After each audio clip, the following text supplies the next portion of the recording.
दोस्तों नमस्कार, स्वागत है आपके अपने YouTube channel Jharkhand GK section पे। दोस्तों जेएससी सीजीएल परीक्षा पेपर लीक मामले में परिणाम जारी करने से रोक पर बरकरार रहा है।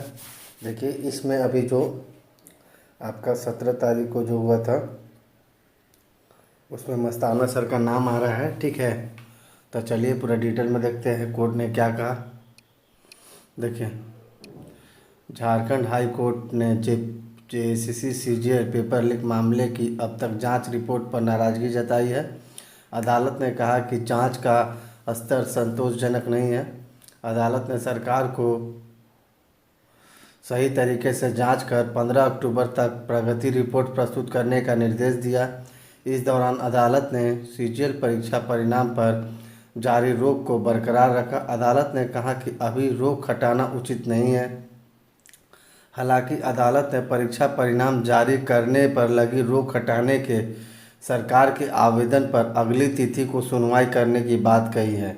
अगली सुनवाई 15 अक्टूबर को है, निर्धारित की गई है भाई लोग।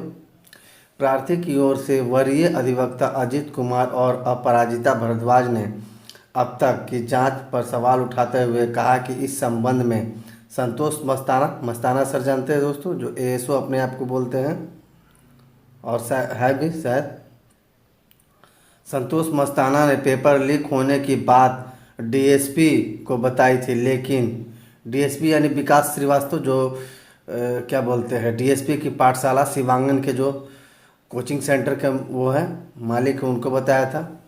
लेकिन उससे मिली जानकारी के बाद आगे की जांच नहीं की गई, जबकि फोरेंसिक जांच में मोबाइल से छेड़छाड़ नहीं होने की बात कही गई है।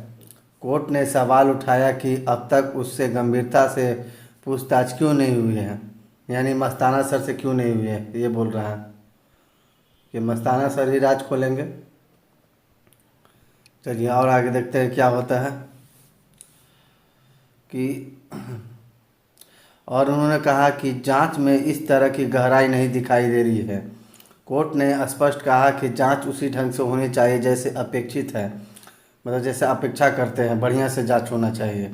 सरकार और जेएससी की ओर से अदालत को बताया गया कि अब तक मिले तथ्यों से पेपर लीक की पुष्टि नहीं होती है। प्रस्तुत साक्ष्य में केवल फटे हुए प्रश्न पत्र अंश या हाथ पर लिखे कुछ प्रश्न मिले हैं।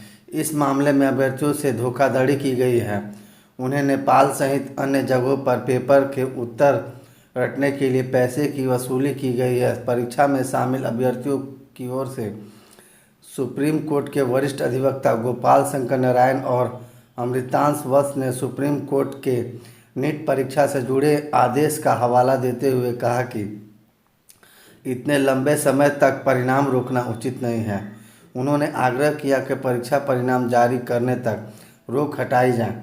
हाईकोर्ट इसकी जांच अपनी निगरानी में कराए और परिणाम कोर्ट के अंतिम आदेश से प्रभावित लेने की शर्त भी लगा सकती है। परीक्षा देने वाले अभ्यर्थियों अभी भी असमंजस में हैं, उनकी नियुक्ति हो पाएगी या नहीं।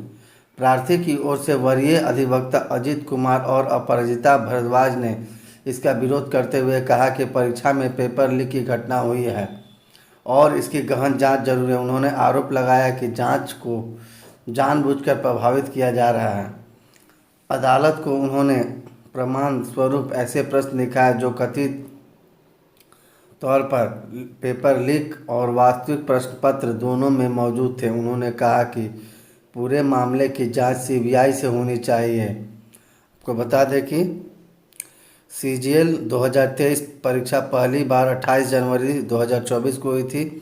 पेपर लीक की शिकायत के बाद इसे निरस्त किया गया था और एसआईटी का गठन किया हुआ है। इसके बाद दोबारा 21 सितंबर और 22 सितंबर 2024 को परीक्षा कराई गई थी, लेकिन उसमें भी पेपर लीक की बात सामने आई है। ठीक है, इसमें सर हाईकोर्ट के जज जो हैं, खंडपीठ जो कर रही हैं, तरलोक सिंह चौहान जो हमारे झारखंड के माननीय चीफ जज हैं हाईकोर्ट के, उन्होंने कहा कि सरकारी आदमी को बचाया जा रहा है, जो एएसओ हैं, ठीक है, मस्ताना सर, उनसे गहन जांच करके उनसे रिपोर्ट लेने को कहा गया है दोस्तों। तो आज के लिए बस इतना ही।